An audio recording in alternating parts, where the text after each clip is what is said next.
Imagine being hunted, not by some faceless monster or shadow lurking in the night, but by someone who wants you to know exactly who they are. They want you to know they are smarter than the police, more elusive than anyone you could imagine, and they take pleasure in taunting you at every turn. What would you do if you received a letter from a killer, a letter so cryptic, so chilling, that it left you shaking with fear? What if that killer claimed responsibility for unspeakable crimes, but then dared you to catch him, throwing down a challenge that no one had the skills to answer?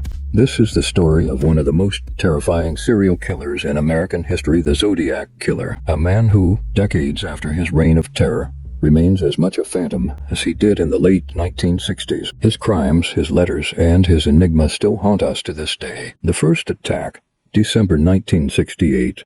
It all began on the night of December 20th, 1968, just outside Vallejo, California. Two teenagers, Betty Lou Jensen and her boyfriend, David Faraday, were parked on a remote road, a spot known to locals as a secluded lover's lane. Like so many young couples before them, they were simply trying to enjoy some privacy. But on this night, their quiet moment was shattered. A man approached their car, armed with a gun. Without warning, he ordered them out of the vehicle and onto the ground. In seconds, he shot both Betty Lou and David at point-blank range, leaving them to die in the cold night air. And just like that, the Zodiac Killer was born. At first, authorities thought this might be a random act of violence. It wasn't until later that they would realize they were dealing with something far darker, far more calculated. The killer didn't just leave the bodies behind, he left a message. The Zodiac's first letter. Days later, the first letter arrived. It was addressed to the San Francisco Chronicle, one of the most widely read newspapers in Northern California. The letter didn't just describe the murders. It detailed the exact manner in which Betty Lou and David had been killed. It was clear this was no ordinary confession. The Zodiac Killer, as he would come to be known, signed the letter with a simple and eerie, simple cross inside a circle. It was his signature, and it would become a terrifying trademark. The letter was a chilling declaration. The killer didn't just want to confess, he wanted to play a game. He included a bizarre cipher, claiming it contained his identity. This was no simple note of guilt. It was a challenge, a dare to the police and the public. I will not give you my name. I will give you enough clues, but you will never figure it out. The cipher challenge. But what was most unnerving wasn't just the murder or the letter, it was the cryptic code. The Zodiac Killer had sent a cipher, a puzzle containing symbols and letters that, according to him, held the key to unlocking his identity. At the time, ciphers were a common feature in serial killer cases, but this one felt different. It wasn't just a random string of characters, it was a personal challenge. The Zodiac was taunting the authorities, daring them to decipher his hidden messages. And the chilling part, despite every attempt by cryptographers and police officers to crack the code, it remained unsolved. Not for days, not for weeks, but for months. The Zodiac reveled in this. He knew they couldn't solve it. He knew he was smarter than them. The Blue Rock Springs attack, July 1969.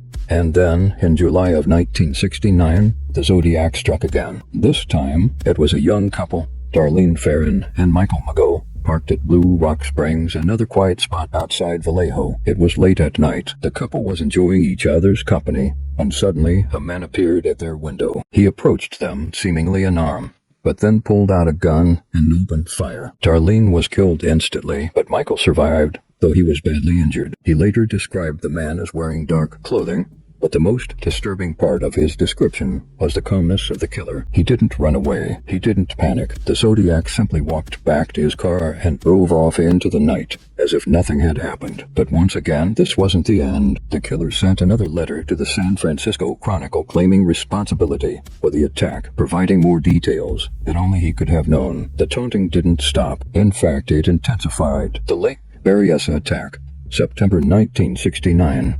By September of 1969, the Zodiac Killer had escalated his campaign of terror. This time he struck at Lake Berryessa in Napa County, California. Brian Hartnell and Cecilia and Shepard were relaxing near the water when a man, wearing a hood and a bizarre executioner's mask, approached them. He identified himself as a police officer investigating the recent killings. Then, without warning, he ordered them to tie up their hands. Once they complied, he began to stab them repeatedly. During the attack, the Zodiac didn't just kill, he marked his territory. He scrawled his signature, the circle, with the cross on Hartnell's car door with a black marker. He wanted everyone to know who was responsible. Brian Hartnell survived, and when the police arrived, he gave a detailed description of the killer. Yet, despite this eyewitness account, the Zodiac disappeared once again, leaving authorities with little to go on. The letters keep coming, but the Zodiac wasn't done yet. Despite the horror he had inflicted, he continued to send letters to the press. In one of these letters, he once again promised to kill more people. He was relentless, and his arrogance only grew. The Zodiac didn't just want to kill, he wanted attention. He wanted recognition. He wanted everyone to know he was the one controlling the game. In one of his most chilling letters, he wrote that he had killed the kids and had been keeping souvenirs from his victims. These souvenirs, he claimed, were a collection of personal items from his victims that he planned to display, showing off his trophies like a twisted artist displaying his work. The last confirmed attack and vanishing act. Then, in 1969, the Zodiac killer seemed to vanish. The murders stopped. The letters stopped. He simply disappeared into the night. The police were left with no leads, no suspects, and no new letters. The reign of terror was over. But the fear remained. Who was the Zodiac, and why had he disappeared? Had he stopped killing, or had he simply stopped writing letters? Despite numerous investigations, leads, and countless suspects over the years, the identity of the Zodiac killer has never been conclusively determined. Was it someone local to the Bay Area, someone with a history of violence, or was it someone who blended in perfectly with society, hiding in plain sight, always one step ahead of the authorities? Theories and suspects. Over the years, numerous suspects have been named. One of the most famous is Arthur Lee Allen, a convicted child molester who was briefly considered a prime suspect. He was linked to the murders in part because he was a local, and his handwriting matched some of the Zodiac's letters. But despite his obvious connections, Allen was never charged with the murders, and many investigators still doubt his involvement. Another suspect who has surfaced in recent years is Richard Gajkowski, a journalist with a peculiar connection to the case. Some believe that his handwriting matches the Zodiac's,